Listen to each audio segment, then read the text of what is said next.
దేవుని నామానికి మహిమ కలుగును గాక. చేరొచ్చిన మీకందరికీ కూడా యేసుక్రీస్తు నామములో శుభాభివందనాలు తెలియపరుస్తున్నాను. మనము కొరింథీయులకు రాసినటువంటి మొదటి పత్రికను ధ్యానం చేస్తూ ఉన్నాం. ఈరోజు 14వ అధ్యాయంలో నుంచి ఒక చిన్న మాటను మనము ధ్యానం చేద్దాము, చదువుకుందామా? కొరింథీయులకు రాసినటువంటి మొదటి పత్రిక 14వ అధ్యాయము మొదటి వచనంలో మొట్టమొదటి మాటను మనం చదువుకుందాం. ప్రేమ కలిగి ఉండుటకు ప్రయాసపడుడి. అందరు చెప్తారా? ప్రేమ కలిగి ఉండుటకు ప్రయాసపడుడి. ఈ మాట నేను చదివినప్పుడు నాకు ఆశ్చర్యం అనిపించింది. ఇక్కడ ఏం కలిగి ఉండటానికి ప్రయాసపడమంటున్నాడు? ప్రేమ కలిగి ఉండటానికి ఏం చేయాలట? ప్రయాసము అని అంటున్నాడు. ప్రయాసము అనేటటువంటిది భారభరితమైనటువంటి మాట. ప్రయాసం. ప్రేమ కలిగి ఉండటానికి ప్రయాసపడాల్సినటువంటి అవసరం ఏమున్నది? ఎవరినైనా చూసి ఈ కాలంలో ఏం చేస్తున్నారు? ఒక పువ్వు ఇచ్చి నేను నిన్ను ప్రేమిస్తున్నానని అంటున్నారు కదా, దాంట్లో ప్రయాసం ఏమున్నది చెప్పండి. మరి ఇక్కడ ప్రేమ కలిగి ఉండటానికి ప్రయాసపడాలి అని అంటున్నాడు కదా. ప్రేమించేటప్పుడు మనం ప్రయాసపడుతున్నామా? మనము ఎవరినైనా ప్రేమించేటప్పుడు ప్రయాసం ఉందా అందులో? ఈజీగా చెప్పేస్తున్నాం కదా, ప్రయాసపడటం లేదు, ఏం లేదు, ఈజీగా చెప్పేస్తున్నాం నేను నిన్ను ప్రేమిస్తున్నానని చెప్తున్నాం. ప్రేమించడం పెద్ద ప్రయాసంతో భారంతో కూడుకున్నటువంటి పని. అసలు ఈ ప్రయాసం అనే దాని గురించి మనం ధ్యానం చేసినట్లయితే, ఈ ప్రయాసము అనేటటువంటిది మొట్టమొదటిగా బైబిల్లో ఎక్కడ ప్రారంభమైంది అని అంటే ఆదాము హవ్వ దగ్గర ప్రారంభమైంది. వాళ్ళు దేవుని మాటను జవదాటకుండా జీవించినన్ని రోజులు, దేవుని మాటకు విధేయులై జీవించినన్ని రోజులు, పాపము చేయకుండా ఉన్నన్ని రోజులు ఈ ప్రయాసం అనేటటువంటి మాట మనకు కనబడలేదు. కానీ ఎప్పుడైతే దేవుని మాటను జవదాటారో, దేవుడు ఏదైతే చెప్పాడో దాన్ని మీరి ఎప్పుడైతే పాపము చేశారో అప్పుడు ప్రయాసము అనేటటువంటి మాట మనకు కనబడుతుంది. ఆది కాండము 3వ అధ్యాయము 16-17 వచనాలలో అక్కడ ఆదాముతో హవ్వతో దేవుడు మాట్లాడుతున్నాడు. ఏమని అనంటే, ఆయన ఆ స్త్రీతో మాట్లాడుతున్నాడు, హవ్వతో మాట్లాడుతున్నాడు. నీ ప్రయాసమును నీ గర్భవేదనను నేను మిక్కిలి హెచ్చించెదను అని అన్నాడు.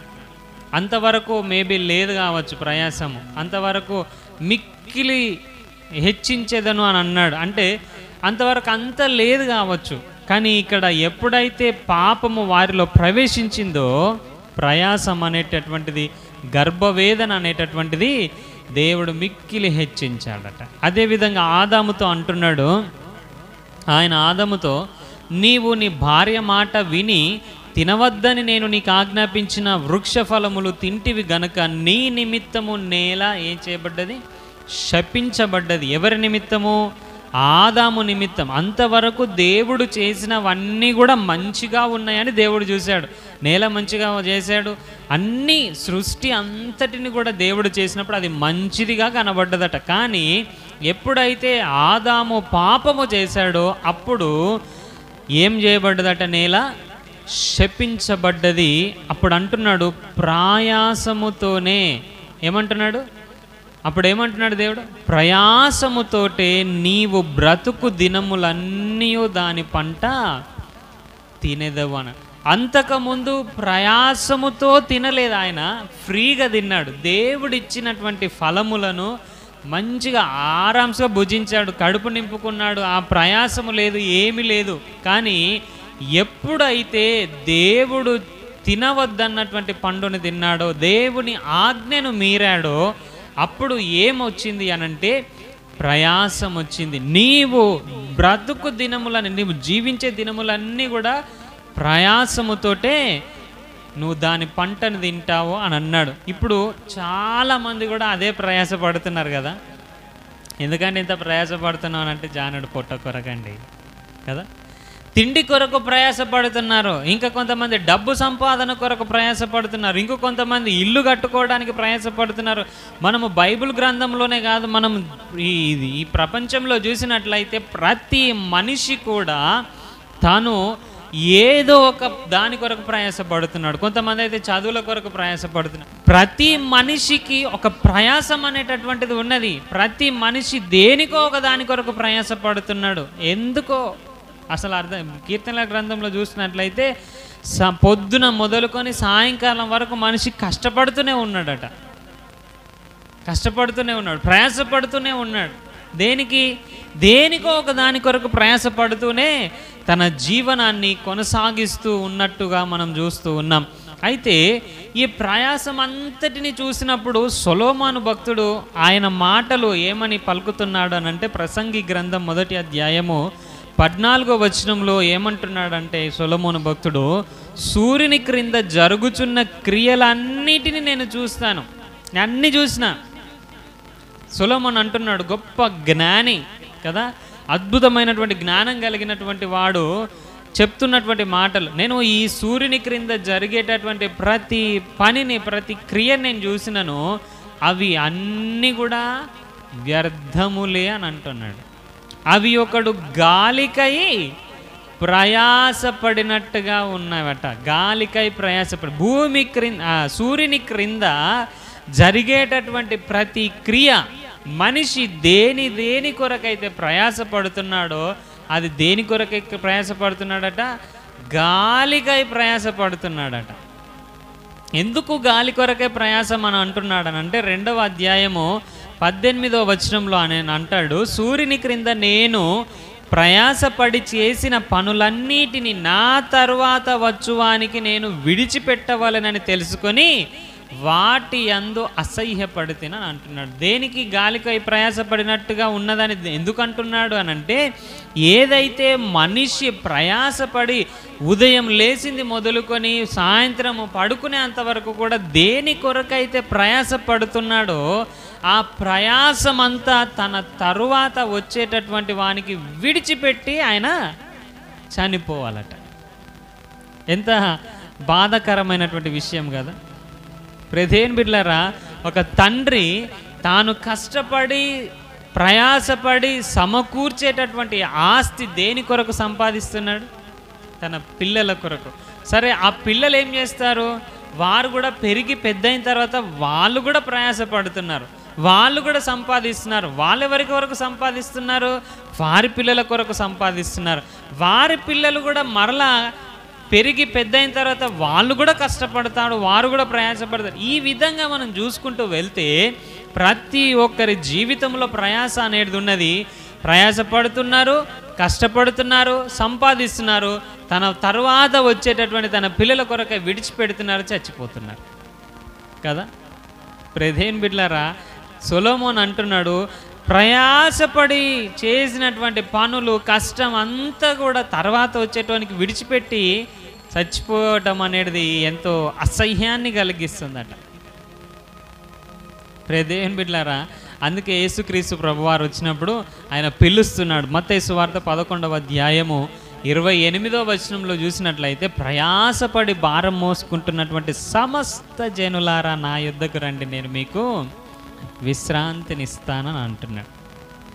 ఎప్పుడైతే దేవుని మాటను జవదాటి దేవుని ఆజ్ఞను మీరి మానవుడు పాపం చేశాడో అప్పుడు ఏం కలిగిందనంటే మానవునికి ప్రయాసం అనేటటువంటిది కలిగింది.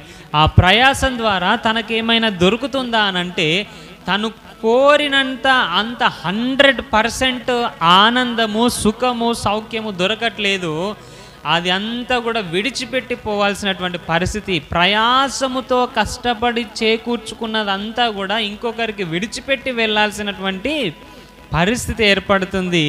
కాబట్టి దేవుడు అంటున్నాడు, ప్రయాసపడుతున్నట్టు అందరిని కూడా పిలుస్తున్నాడు, నా యుద్ధకు రండి, నేను మీకు విశ్రాంతిని ఇస్తానని అంటున్నాడు. అయితే ప్రియ దేవుని బిడ్డలారా, ఈ దినం మనం చదువుకున్నటువంటి లేఖన భాగంలో చూసినట్లయితే దేని కొరకు అక్కడ పరిశుద్ధాత్మ దేవుడు ప్రయాసపడాలి అని చెప్తున్నాడు అనంటే అసలైన దాని కొరకు ప్రయాసపడమని చెప్తున్నాడు. మానవుడు దేవుని ఆజ్ఞను మీరి పాపము వలన తెచ్చుకున్నటువంటి ఆ ప్రయాసం అంతా కూడా వ్యర్థమే అని సొలొమోను భక్తుడు చెప్తా ఉంటే అసలైన దాని కొరకు ప్రయాసపడాలని పౌలు భక్తుడు చెప్తా ఉన్నాడు. ఏంటిది ఆ అసలైనది?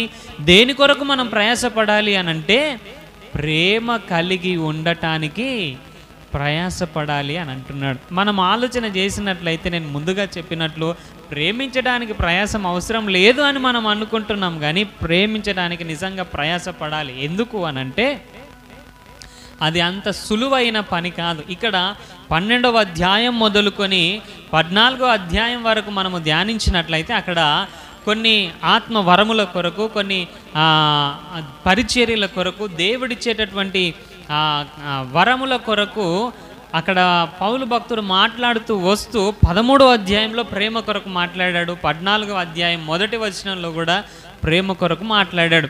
నాకు అర్థం కాలేదు, వరముల గురించి చెప్తూ వస్తున్నాడు కదా, దాన్నే కంటిన్యూ చేస్తే అయిపోతుంది కదా, మధ్యలో ఈ ప్రేమ గురించి ఎందుకు టాపిక్ మాట్లాడుతున్నాడు అని అంటే, దేవుని బిడ్డలారా, జరగబోయేటటువంటి సంగతులు, రానున్నటువంటి దినాలలో జరగబోయేటటువంటి సంగతులు పరిశుద్ధాత్మ దేవునికి ముందే తెలుసు ఏమవుతుందో కదా.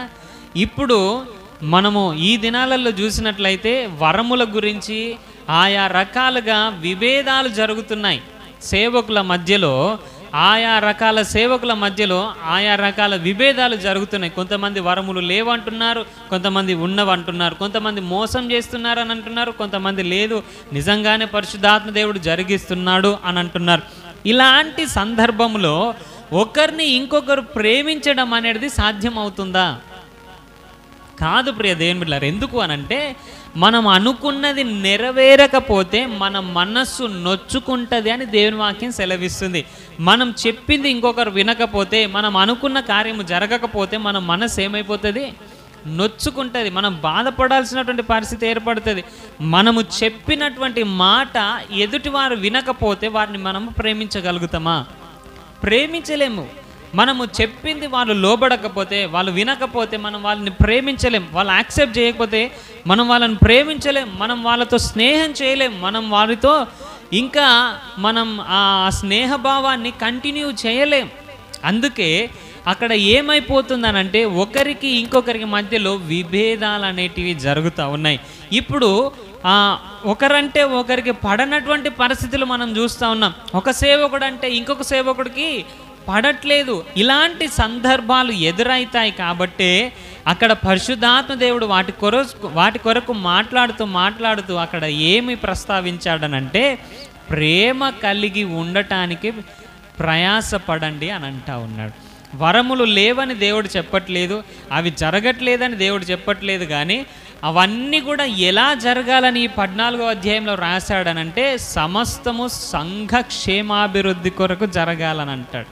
అన్నీ కూడా క్షేమాభివృద్ధి కొరకు, సమస్త క్షేమాభివృద్ధి కొరకు జరగాలి, క్రమముగా మర్యాదగా జరగాలి అని చెప్తూ ప్రేమ కలిగి ఉండటానికి ప్రయాసపడాలి అని అంటున్నాడు. ఇలాంటి సందర్భాలలో ఒక సేవకుడు ఇంకొక సేవకుని ప్రేమించటము, కలిసి జీవించటము, యాక్సెప్ట్ చేయటం అనేది అసంభవం. అందుకనే ప్రేమ కలిగి ఉండటానికి మనము క్రైస్తవులము, ఒకే రక్తములో ఒకే శరీరంలో పాలుపంపులు పొందుతున్నాము. క్రీస్తు రక్తము ద్వారా మనం అందరము ఒకే కుటుంబముగా మార్చబడి ఉన్నాము. కాబట్టి అసలైనది విడిచిపెడుతున్నాం, మిగతా అన్నిటి కొరకు ప్రయాసపడుతున్నాం, అసలైంది విడిచిపెడుతున్నాం అని చెప్పి పరిశుద్ధాత్మ దేవుడు దాని కొరకు ఇక్కడ మాట్లాడుతూ ఉన్నాడు. ప్రేమ కలిగి ఉండటానికి ప్రయాసపడాలి. అంత సులువైనటువంటి పని కాదు. ప్రేమ కలిగి ఇంకొకరితో మన మనసు యోనాతాను హృదయము, దావీదు హృదయము కలిసిపోయినాయట. అలాగా కలిసిపోవటం అంత సులువైనటువంటి పని కాదు ప్రియ దేవుని బిడ్డలారా. కాబట్టి ఇప్పుడు జరుగుతున్నటువంటి ఈ విభేదాల మధ్యలో, ఇప్పుడు జరుగుతున్నటువంటి ఈ సంఘర్షణల మధ్యలో మనము ఏం కలిగి ఉండాలట? ప్రేమ కలిగి ఉండటానికి మనం ఏం చేయాలి? ప్రయాసపడాలి. అందుకే దేవుని వాక్యం ఏం సెలవిస్తుందనంటే మీరు సమస్త మనుషులతో మీరు ఏం కలిగి ఉండాలి? సమాధానాన్ని కలిగి ఉండాలని దేవుడు చెప్తా ఉన్నాడు. ప్రతి ఒక్కరిని ప్రేమించేటటువంటి గుణము మనము కలిగి ఉండాలి. వారు ఎలాంటి వారైనా, దేవునికి వ్యతిరేకమైనటువంటి వారైనా సరే మనము వారిని ప్రేమించేవారుగా మనం ఉండాలి. దేవుడు పాపాన్ని ద్వేషించాడు, కానీ పాపిని ఏం చేశాడు? ప్రేమించాడు. మనము కూడా ఏం చేయాలి అనంటే దేవునికి వ్యతిరేకమైనది ఏదైతే ఎదుటి వారిలో కనిపిస్తుందో దాన్ని వ్యతిరేకించాలి, కానీ మనిషిని మనము వ్యతిరేకించడానికి వీలు లేదు, ద్వేషించడానికి వీలు లేదు, నువ్వు వేస్ట్ కానివని చెప్పడానికి వీలు లేదు. ప్రియ దేవుని బిడ్డలారా, మనము మనుషులను ప్రేమించాలి, వారిలో ఉన్నటువంటి చెడుతనమును ద్వేషించాలి. అవసరమైతే వారి కొరకు మనము ప్రార్థించే వారంగా, వారిలో ఉన్నటువంటి చెడుతనము, దేవునికి వ్యతిరేకమైనటువంటి తత్వము వారిలో నుండి తొలగిపోవటానికి మనం ఏం చేయాలి? ప్రార్థన చేయాలి. అందుకే ఇక్కడ అంటున్నాడు ప్రయాసం అని అంటా ఉన్నాడు. దేవునికి వ్యతిరేకమైనటువంటి కార్యాలు చేసేవారిని మనం ప్రేమించగలుగుతామా? ప్రేమించలేదు. కాబట్టి ఇక్కడ ఏమంటున్నాడనంటే ప్రయాసపడాలి. అంత సులువైన పని కాదు. మనము మన మనసుతో ఇంకొకరి మనసు కలవటం అనేది, మనం ఇంకొకరిని ప్రేమించటం అనేది అంత సులువైన పని కాదు. అందంగా ఒక అమ్మాయి కనబడితే గులాబీ పువ్వు తీసుకుపోయి ఇచ్చి ప్రేమిస్తున్నాను, అది అంత సులువైన పని కాదు. అది ఆకర్షణకు ప్రేమకు చాలా తేడా ఉన్నది. గడిచిన వారములో మనము నిజమైన ప్రేమ గురించి మనం నేర్చుకున్నాం. ఆ ప్రేమలో ఏ లక్షణాలు ఉన్నాయో మనం నేర్చుకున్నాం. ఆ లక్షణాలన్నీ కూడా కలిగి మనము ప్రేమించాలంటే ప్రయాసంతో కూడుకున్నటువంటి పనే. అంత ఈజీగా జరిగేటటువంటిది కాదు. దీర్ఘకాలము సహించును అని అన్నాడు 13వ అధ్యాయములో. త్వరగా కోపపడదు అని అన్నాడు. మనము త్వరగా కోపపడకుండా ప్రేమించేటటువంటి మనుషులు ఎవరైనా ఉన్నారా? దీర్ఘకాలము సహించేటటువంటి ప్రేమ ఎవరిపైన మనం చూపిస్తున్నామా? కదా, మానవులం తొందరగా కోపం వచ్చేస్తుంది. ముక్కు మీద కోపం అని అంటారు కదా, త్వరగా కోపపడతాం. దీర్ఘకాలం ఎవరిని విషయంలో మనం సహించలేం. ఇంకా అక్కడ చెప్పినటువంటి లక్షణాలన్నీ కూడా నిజమైన ప్రేమలో ఉన్నాయి. అలాంటి ప్రేమ కలిగి మనము జీవించాలనంటే ప్రయాసంతో కూడుకున్నటువంటి పనే. కాబట్టి ఇక్కడ ఏమంటున్నాడనంటే ప్రేమ కలిగి ఉండటానికి ప్రయాసపడాలి. ఏ ప్రేమ? 13వ అధ్యాయంలో చెప్పినటువంటి ప్రేమలో ఉన్నటువంటి లక్షణాలు కలిగి ఉండటానికి మనము ఏం చేయాలి? ప్రయాసపడాలి. కాబట్టి ప్రియ దేవుని బిడ్డలారా, ఈ భూమి మీద అన్నిటి కొరకు మనం ప్రయాసపడుతున్నాం. పొట్ట కొరకు, తిండి కొరకు, బట్ట కొరకు కదా, ఇల్లు కొరకు, అన్నిటి కొరకు ప్రయాసపడుతున్నాం. కానీ అసలైన దాని కొరకు మనము ప్రయాసపడలేదు. కాబట్టి ఈ ఉదయకాల సమయంలో దేవుడు మనతో మాట్లాడుతున్నాడు. ప్రేమ కలిగి, ఏ ప్రేమ? 13వ అధ్యాయంలో చెప్పినటువంటి ఆ లక్షణాలతో కూడుకున్నటువంటి ప్రేమ కలిగి ఉండటానికి మనం ఏం చేయాలి? ప్రయాసపడాలి. ఒక్క దినంతో మనకు వచ్చేది కాదది, ఒక్క రోజులో వచ్చేది కాదది, ఒక గడియలో వచ్చేటటువంటిది కాదది, అందమైన అమ్మాయిని చూస్తే పుట్టేటటువంటిది కాదది. అది ప్రయాసముతో కూడుకున్నటువంటిది. యేసుక్రీస్తు ప్రభువారు సంఘాన్ని ఏ విధంగా ప్రేమించాడనంటే, అది ముడత అయినా, మచ్చ అయినా, కలంకమైన ఇంకేది ఉన్నా కూడా దాన్ని ఏం చేశాడట? ప్రేమించి తన ప్రాణాన్ని అర్పించాడు. అందుకే బైబిల్ గ్రంథంలో ఒక మాట వ్రాయబడి ఉంది, తన సహోదరుని కొరకు ప్రాణం పెట్టడానికంటే మించిన ప్రేమ ఇంకొకటి లేదు. ప్రాణం పెట్టే అంతగా మనము సహోదరుని ప్రేమించాలి. సహోదరుని ప్రేమించాలనంటే మనతో మంచిగా మాట్లాడినోడిని మనం ప్రేమించటం కాదు, మనకు వ్యతిరేకంగా ఉన్న వారిని కూడా మనము ప్రేమించేటప్పుడే నిజమైనటువంటి ప్రయాసం అనేది మనకు కనబడుతుంది. మనతో మంచిగున్నటువంటి వారిని ప్రేమించేటప్పుడు ప్రయాసం అనిపించేది, కానీ మన విషయంలో తప్పులు చేసేటటువంటి వారిని, మన విషయంలో తప్పుగా మాట్లాడేటటువంటి వారిని ప్రేమించేటప్పుడు మనకి ఏమనిపిస్తుంది అంటే కాస్త ప్రయాసం అనిపిస్తుంది, చాలా ఇబ్బంది అనిపిస్తుంది అలాంటి వారిని ప్రేమించేటప్పుడు. కానీ ఆ ఇబ్బంది, ఆ ప్రయాసం ఇక్కడ మనం పడాలి అని దేవుడు మనతో మాట్లాడుతున్నాడు. కాబట్టి మనం మన బ్రతుకులను సరి చేసుకుందాం. ఒకవేళ ఇంతవరకు అలాంటి ప్రయాసం మనం పడకపోతే ఈ దినం నుంచి అలాగ ప్రయాసపడటానికి ఇష్టపడదాం. దేవుడు కోరినటువంటి ఆ రూపాంతర అనుభవంలోనికి, క్రీస్తు స్వారూప్యంలోనికి మనం మార్చబడదాం. అట్టి కృప దేవుడు మనకు అనుగ్రహించి నడిపించును గాక. ఆమేన్. అందరం కూడా చిన్న మాట మనం ప్రార్థన చేసుకుందాం.